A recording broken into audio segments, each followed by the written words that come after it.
Hey, salut, c'est Alex de Permis Moto Facile et on est de retour sur la chaîne. Ça faisait un petit bout de temps que j'avais pas fait de vidéo et je suis super heureux de revenir sur YouTube pour pouvoir t'apporter de nouveaux conseils.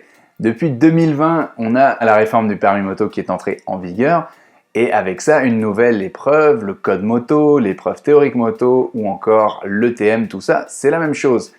Au final, c'est souvent une épreuve qui est longue et chiante pour un peu tout le monde. On se dit, on va faire du par cœur, on va apprendre le code, tous les cas de figure, il y a des pièges, etc.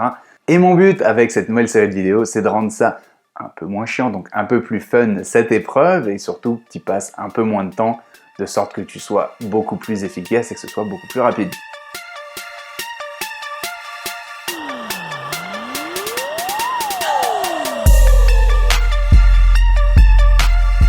Aujourd'hui, dans cette première vidéo qui va être plutôt une introduction, on va voir dans les grandes lignes en quoi ça consiste l'ETM et à quoi t'attendre pour cette nouvelle série de vidéos.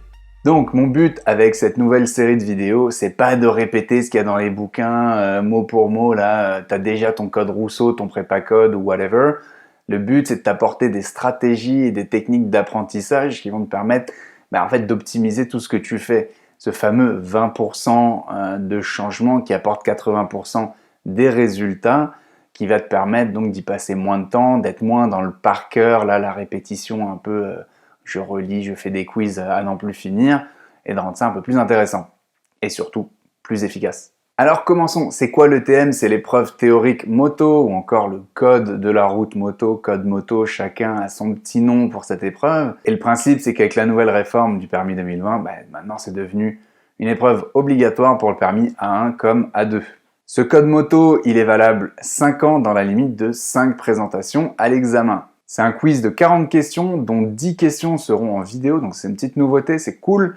Et toujours 5 fautes maximum que tu as le droit de faire, donc il faut avoir au moins 35 sur 40 pour réussir l'épreuve. Tes questions, elles sont réparties en 9 thèmes. 1. La circulation routière. 2. Le conducteur. 3. La route. 4. Les autres usagers. 5. Les notions diverses. 6. La mécanique et les équipements. 7. Les équipements de protection et de sécurité. 8. L'environnement. Et 9. Les premiers secours. Garde en tête une chose importante, c'est que dans l'ETM, la réflexion qui t'est demandée face aux questions est souvent multi-profil, c'est-à-dire que c'est pas juste du point de vue du motard, ça va être aussi de comprendre les questions qui te sont posées parfois sous l'angle du conducteur de voiture, du piéton, bref, de tout usager de la route, de toute personne qui peut être impliquée quand tu conduis une moto. C'est pas juste une vue je suis motard, je suis dans mon casque, c'est vraiment une réflexion un peu plus globale, donc garde ça en tête des fois quand certaines questions pourront te paraître un peu bizarres. Chaque vidéo de la série va avoir un petit quiz à la fin pour vérifier que tu as bien retenu le contenu de la vidéo.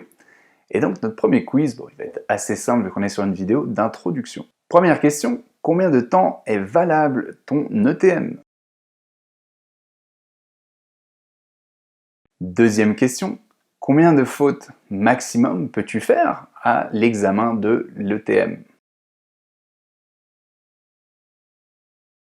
Troisième question, est-ce que toutes les questions seront abordées sous le point de vue du motard?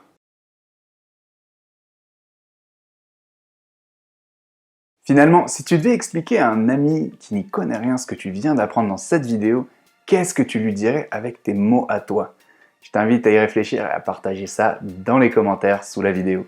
Quant à nous, on se retrouve dès la semaine prochaine pour une prochaine vidéo. Bye bye!